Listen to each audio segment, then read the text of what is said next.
Hey everyone, it's Craig with Aviara Real Estate, your Conejo Valley real estate expert. If you live in the city of Thousand Oaks and you haven't heard, the city has opted everyone in to the Clean Power Alliance. So if you're not familiar with it, you'd like a little bit more information about what that means to you and what some of your options might be, stick around. You're not going to want to miss this.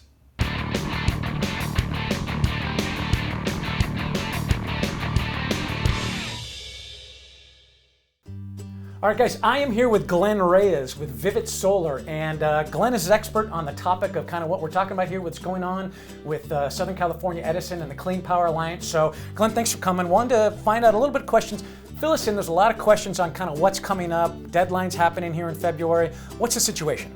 Yeah, thanks, Craig. Thanks for having me. This is a great thing that's going on here locally. As we all know, that there is some changes. The state of California has mandated that your utility companies start trying to produce more power locally. So we're the ones actually coming out into your neighborhood, trying to follow up with you guys regarding what's called the net metering. I'll get into that a little bit, but Clean Power Alliance is actually helping produce more power locally within the state. So basically there's about $200 million that's been set up out in the deserts here in California that are going to be passed on to the consumer, which is anybody who's getting their power from Southern California Edison. So the cost is being paid for by us on the end.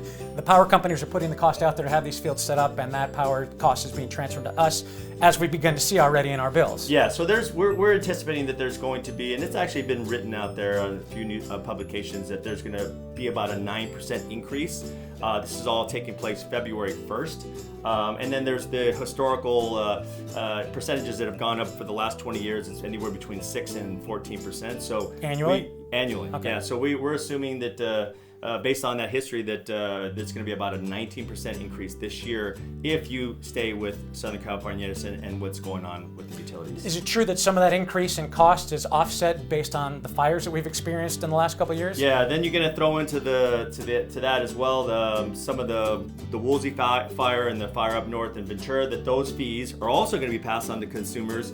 So then that's another thing that's going to be hit all the customers are going to be hit with. So our bills are going up exponentially one way or another, whether it's through clean power or just offset costs from litigation and other things, repairs. And so that's why we're out in the neighborhoods, because we're actually following up with the mandate as well to see who actually can produce power locally. So if your home is a candidate, we'll come out and actually find out whether you're eligible and if you qualify. And if you do, this is a no-cost program. So you'll basically become solarized, produce your own power from your own roof, and be put on a lower tier pricing for all your power. Okay, so currently coming up, if you haven't been paying attention or have been following, starting February 1st, the changeover is happening. And everybody in Thousand Oaks is automatically being put on 100% green power, which is the highest cost that's going to be provided by the Clean Power Alliance. Exactly. So if you want to be able to drop down, there's tiers, and if you want to be able to drop down some of the tiers, tell me about that. So right now, currently, some of the tiers are anywhere between your lowest tier, which is about 18 cents. If you were to go to Edison's website,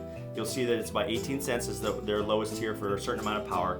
Then you get put into a second tier and a third tier where they penalize you for more, and that third tier is up to 40 cents. It changed from 35 to 40 cents. So if you're a customer and you get into those second and third tiers, you're being penalized for the more power you use. If you were to go with solar, again, no cost program, you'd be put on a lower tier, something anywhere between 17 and 19 cents for all your power.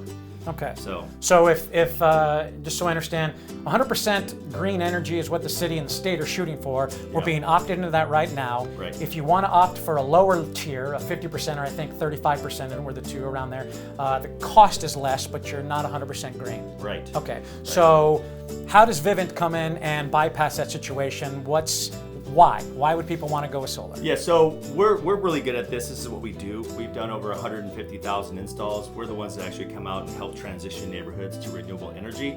The good thing about this is obviously we're good at this job. We do it correctly. The state and the federal government have picked up a lot of the tab to get you guys solarized. So meaning you're not paying for anything. We're guaranteeing your roof, the panels, the solar system itself, and you're getting a guaranteed price that your rate protection of 2.9%, which is actually less than the 6 to 19% that you're going to be charged this year. So it's less than the lowest possible tier that we could pay for, opt in for. Yes. Okay. And just so I understand, is it a lease or a purchase on the panels? You can do either.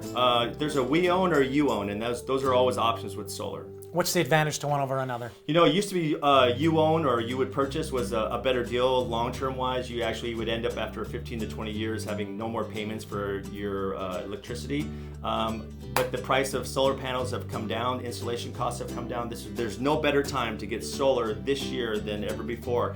Even the leasing programs have come down because there used to be certain things that you had to come up with, you know, maybe out of pocket up front. That's all been taken away. So actually leasing, you don't have to take on any debt. So you're getting all this free, I shouldn't say free, but all this hardware and installation at no cost, and you're paying the lower tier. So it's also a good option. Okay. As a realtor now, obviously I have concerns. In the past, having solar panels on a house with a lease was really kind of a problem in some cases to be able to transfer home. Right.